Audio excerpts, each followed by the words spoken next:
Assalamualaikum. Kali ini kita akan membahas tentang venture capital valuation. Bagian ini merupakan bagian satu dari 3 bagian yang saya rencanakan untuk dibuat di waktu yang akan datang. Sebelum kita bahas valuasi dari venture capital, kita akan bahas valuasi dalam kondisi normal terlebih dahulu. Yang pertama, valuasi adalah proses untuk menentukan value dari suatu aset, misalnya bisnis, kemudian bagian dari suatu bisnis, divisi, atau misalkan perusahaan itu secara keseluruhan. Jadi tujuannya adalah untuk memperoleh nilai intrinsik dari suatu kegiatan investasi. Metode yang paling umum digunakan di sini adalah DCF atau Discounted Cash Flow dan Relative Valuation. Nah, kedua metode itu sama-sama membutuhkan dua hal yang positif. Jadi untuk DCF kita membutuhkan arus kas yang positif, sementara untuk PER relative valuation kita memerlukan earning atau laba yang positif. Kita mulai dengan venture capital, kondisinya seperti apa? Venture capital atau venture capitalis adalah perusahaan yang berinvestasi pada jenis startup dengan karakteristik tertentu sesuai dengan minat dari venture capital tersebut. Nah, jenis bisnis yang dimasuki adalah bisnis yang sedang tumbuh di masa awal secara cepat. Masalah yang terjadi adalah startup tersebut biasanya belum mempunyai laba yang positif atau rugi, dan arus kas operasinya pun negatif. Sehingga teknik valuasi standar tidak mungkin digunakan begitu saja untuk menilai suatu startup. Kita akan melihat bagaimana urutan secara umum suatu bisnis itu berkembang. Pada model ini terdapat 5 tahap.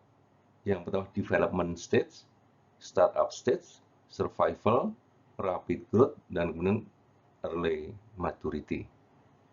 Jadi startup berada tahap yang kedua. Kita melihat di sini ilustrasi secara kuantitatif bagaimana valuasi tersebut dilakukan.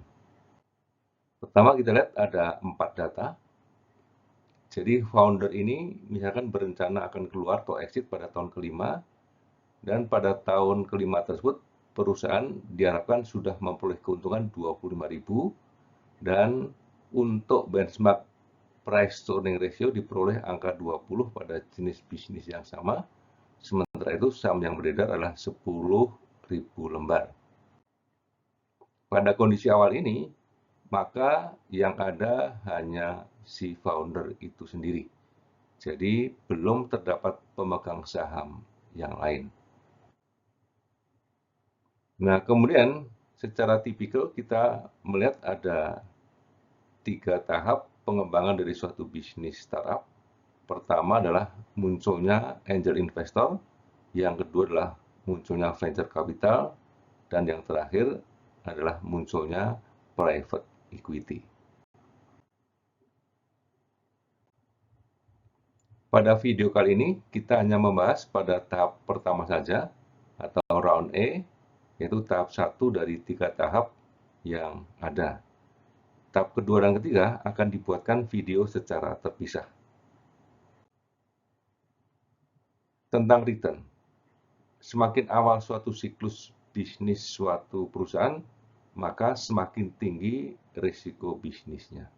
Semakin tinggi risiko bisnis, maka akan semakin tinggi tingkat return yang dituntut oleh investor tersebut. Pada contoh di sini, investor yang nomor 2 setelah founder adalah angel investor menuntut return sebesar 100%. Kita sekarang akan melihat valuasi di tahun kelima dengan net profit 25.000 dan price to earning 20 seperti data sebelumnya, maka valuasi di tahun kelima adalah 500.000. Nah, yang akan kita gunakan di sini ada 2. Pertama adalah time value of money, yang kedua adalah price to earning ratio. syarat PER bisa digunakan adalah earning atau laba positif, yaitu sebesar 25.000, yaitu terjadi di tahun yang kelima.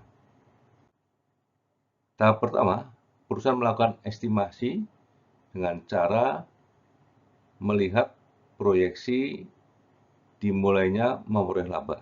Pada contoh ini, di tahun kelima, perusahaan diharapkan memperoleh laba 25.000. Setelah itu, tahap kedua adalah mencari benchmark perusahaan yang paling mirip dengan bisnis yang divaluasi. Ternyata diperoleh misalkan PER-nya adalah 20 kali. Sehingga kalau kita kaitkan antara laba 25.000 dan PER 20 kali, diperoleh valuasinya 500.000 berupa future value di tahun yang kelima. Karena itu merupakan future value, maka perlu future value tersebut dibawa ke tahun ke-0 atau di present value-kan dengan tingkat return 100%, yaitu tingkat return yang diinginkan oleh angel investor. Maka diperoleh 15.625.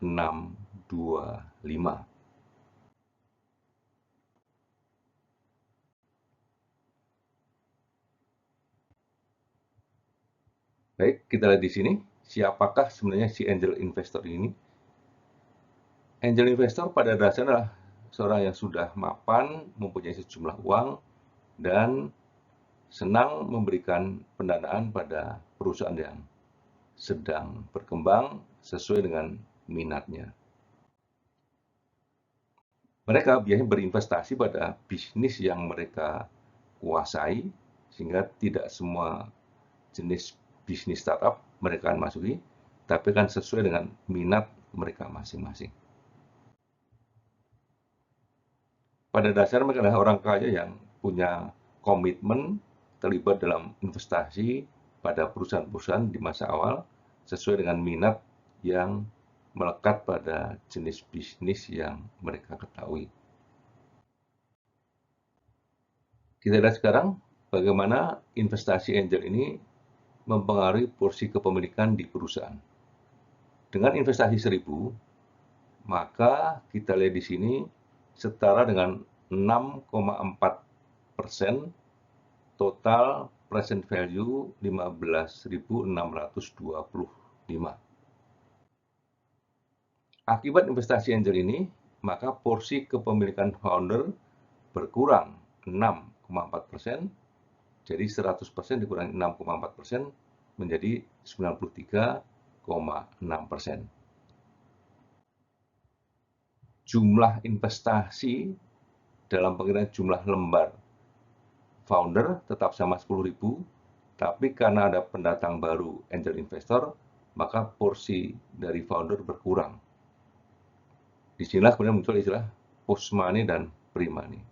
Post money, hasil valuasi kita tadi, 15.625 adalah kondisi di mana seandainya angel investor berinvestasi sebesar 1.000. Oleh karena itu, kalau kita lihat pre-money adalah kondisi sebelum angel investor masuk, nilainya adalah 15.625 dikurangi 1.000, yaitu 14.625. Pada kondisi yang terakhir, saham founder jumlahnya tetap tidak berubah 10.000 lembar, tapi porsi kepemilikannya berkurang atau terdilusi dari 100% menjadi 93,6%. Dengan demikian, penjelasan untuk tahap 1 atau round A sudah selesai. Tahap kedua dan ketiga akan dibuat dalam video lain secara terpisah. Semoga bermanfaat. Wassalamualaikum warahmatullahi wabarakatuh.